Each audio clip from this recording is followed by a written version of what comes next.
Hello everyone and welcome back. So what we're going to be doing today is we're going to work on a holiday project. Ooh, so exciting, wonderful. So what we're going to be doing is these really cool, it's like a pile of ornaments, and we're going to be learning about a new form of shading. So everyone knows what shading is. It is the shadow in a picture. Usually it's very smooth. Today we're going to be learning about hatching and cross hatching. It is a form of shading that's really easy to do. It's my favorite way to shade because it's quick, can't mess it up, super easy. Ta-da-ta-da. So we're gonna be working on this, and so I am gonna now tell you about hatching and cross hatching and shading. Let's go. Welcome to Shading 101. Good job. So we're thinking of, like, when you think of traditional shading a photo. This is usually what people think of. This is very smooth, this is very seamless. It goes darkest to medium to light to light. That is where the light source is coming from. We will talk about light sources later as well. But for what we're shading, we're not doing this. We are going to be doing hatching and cross hatching. So hatching is a series of diagonal lines. And cross hatching, literally you are crossing the hatching. You are literally taking that diagonal line and you are crossing it. You could do this by doing X's. You could do this by doing series of checkerboards, cross hatching. And the way we do this, and they're like, but if it's all just cross hatched and hatched, like how does it get darker? How does it get lighter? I don't know. This is how. It's all about the distance between your lines. Travel with me.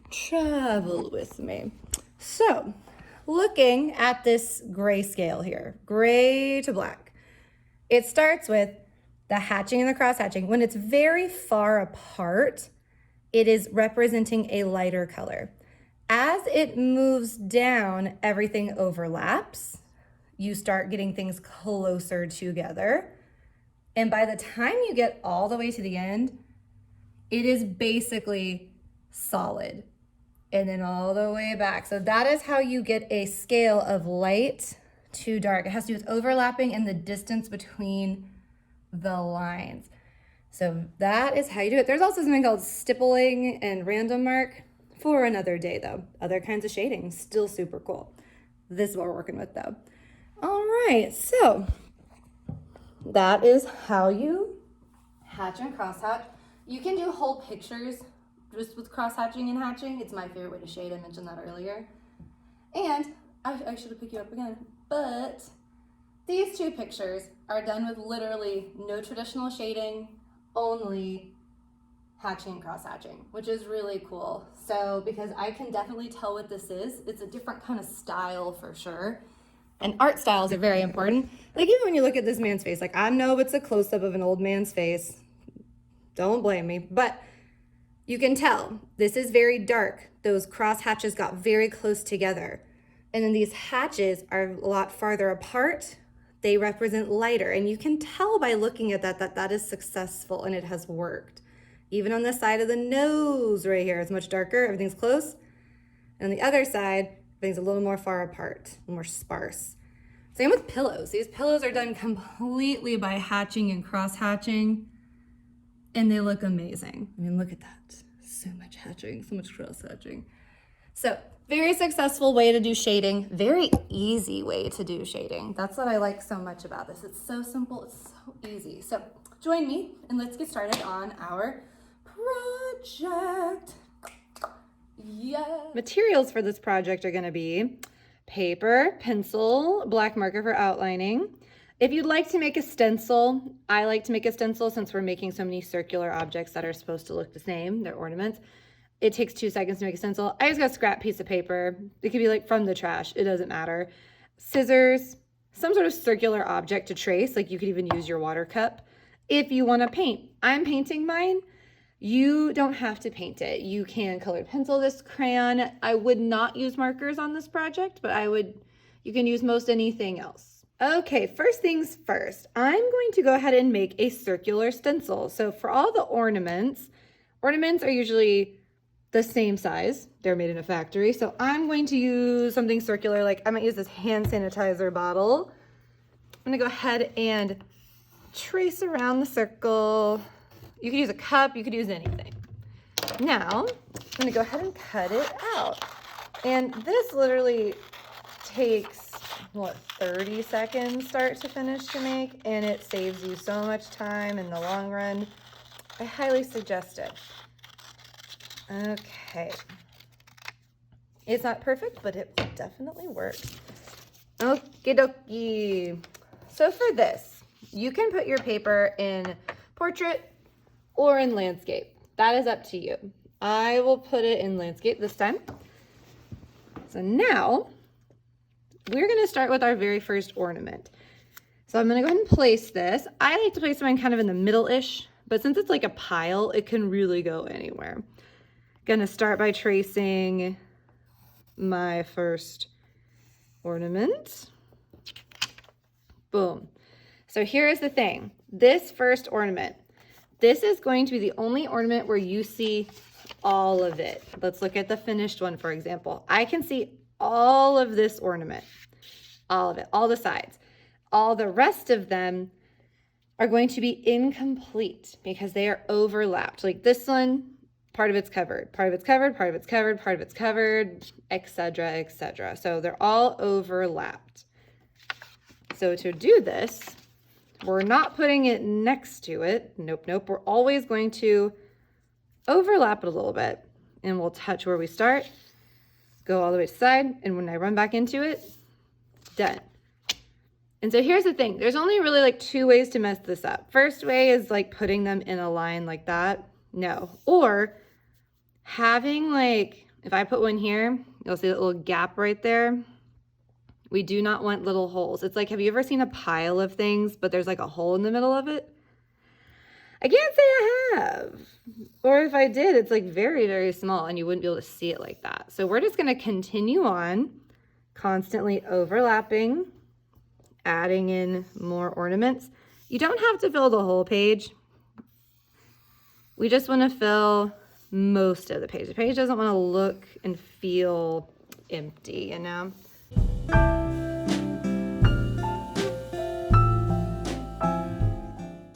Next step. I did not fill my whole page, but I did most of it. I'm now going to work on the ornament top. So on each ornament, there's always the little hook in the little rectangle part. So for each ornament, I'm just going to pick like, I might put a little rectangle line, line, line here, add a hook. Maybe I'm going to put one here. So a lot of students have been asking when we do this project, is it okay that it's overlapping another ornament? Absolutely. Overlapping makes things really realistic. A lot of things in life overlap. And they do not all have to be sitting at the top. Ornaments are orbs. They are spheres. They roll. So it would be also very realistic if some were upside down, some were on the side, maybe some are straight up, but they're all kind of different directions. For sure.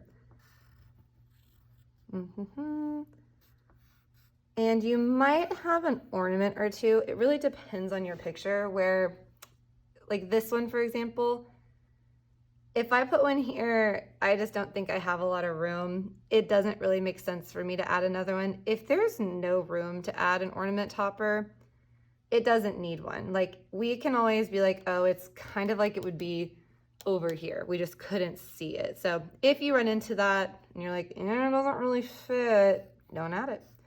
But if you do see a lot of the ornament, like on these, I can still definitely add an ornament topper. Add them on there. They look really nice. Okay, all done. Next, we're going to add a light source, a highlight, a shine, if you will. Shiny things always have a highlight. Even if you look at something super, super shiny right now, there will always be this white light that is like reflecting on it. It doesn't mean that it's like painted with a white stripe on it. It just means that the light is reflecting. So in art, what that means is we are going to add a reflection. So let's pick where the light is coming from first. Pick a corner. Step one. It can be any corner. It doesn't matter. I'm gonna pick bottom left, because I haven't tried that yet. You don't have to do this if you feel like that makes you be like, ah, that's right where the light's coming from. That's fine. The light's going to be beaming from this corner. So that means your highlight, which is this kind of like, I call it like an eyebrow shape, curved skinny triangle. I'll go over what it looks like in a little bit. You are going to get that on each ornament as close to that corner as possible. So it doesn't matter if it is near the top of that ornament, on the side of that ornament, or even on the bottom of that ornament. It doesn't matter. It just has to be as close to your light source as possible. Got one in there. So put these in, and you might run into a thing where like, oh, this is kind of taking up that space. Maybe that kind of is cut off a little bit. Let's see, put one in here. You can fit them in anywhere. It is a highlight. All done. All right. So what this shape is, it's like a straight line, a curved line, and a curved line. It looks like a comma. It looks like an eyebrow. It looks like a talon on a dragon, a tooth on a vampire. Whatever this shape reminds you of, that's what it is. It's a little bit bendy, tall triangle. That's pretty much what it is. And even if yours look a little different, hey, highlights look a ton of different ways. There's no right or wrong way to actually really do this, so you're doing good. And now for the cross hatching. Everyone's like, oh, here it is, the cross hatching. It's very easy. No need to worry about it. So since cross hatching is a representation of shadow, let's think about where the shadow would go. So would a shadow go really close to like the lightest part of the ornament, the highlight? Or would it go farther away from the light source / highlight? The correct answer is farther away. I'm sure all of y'all got that. And I hope you did. I know you did. So for cross hatching, all you're gonna do, find the opposite side of whatever your ornament is, and that's gonna be where your shadow's gonna go. And so we're gonna go angle, angle, hatch, hatch, hatch, hatch, hatch, hatch, and cross hatch, cross hatch, cross hatch, cross hatch. And that is literally it. So you want to keep this pretty skinny. So I'm like, here are my cross hatches. Those I kind of had to angle different ways, and that's okay. You don't want this to be, I'll do an example of one that's maybe too big. This is taking up about half the ornament. It's a little too much. You more so want to kind of follow the edge of the ornament on the opposite side of the highlight and just do almost like a little line of shadow. So this one, I'll fix it later when I outline. It's a little too much. And if this isn't really working for you, where you're like, oh no, I can't figure out how to do the cross hatching, you know what else works really well? And it's literally the same thing. X's. Literally put shadow and put X's in. In the end, it looks about the same. It really does. So X's are another way to get that cross hatching in there. All right, so I'm gonna finish up my cross hatching and then I'm gonna outline it and then we'll talk about the very final step.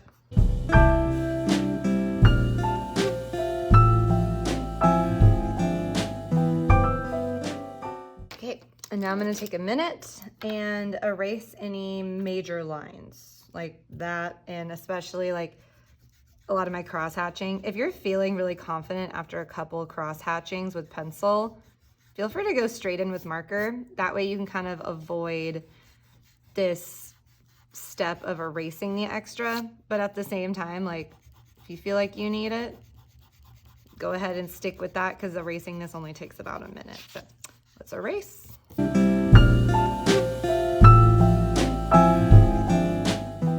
And now on the final step, we are going to color this. So I'm gonna paint mine. You can color yours. You can do whatever you want. So here's the deal. Doing this last step is incredibly easy because we've already added all the highlight, all the shadow, All you've got to do is you just have to fill in everything on the ornament minus the highlight.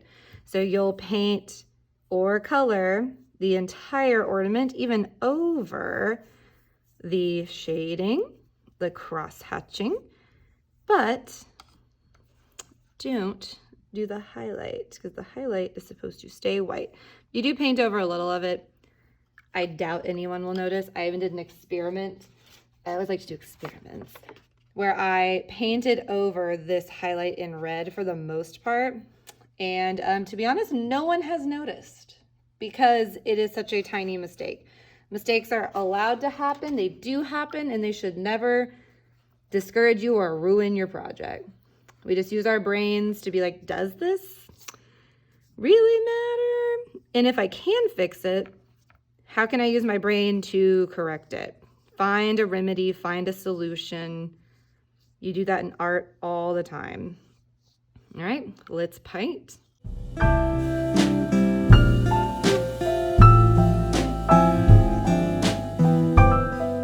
And y'all have a couple options for the toppers.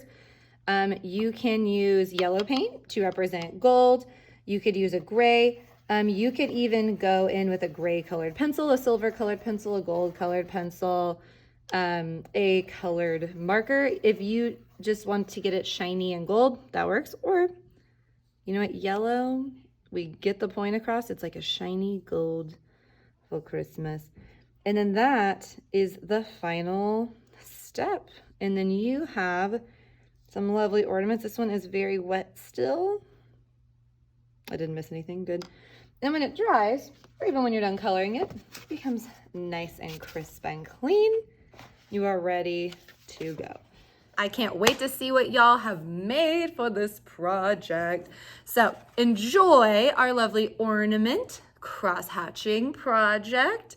I love this project because cross-hatching is a great skill to have. It's an easy way to shade. Traditional shading is also wonderful. It just takes a really long time. And if you're just wanting to add a little like quick shadow to something, cross-hatching is a completely acceptable, wonderful way to do it. It's, once again, I've said it like 5 times, it's my favorite way to shade. Quick, simple, easy. Love it. So enjoy this project. I can't wait to see it. And until next time, goodbye. Adios.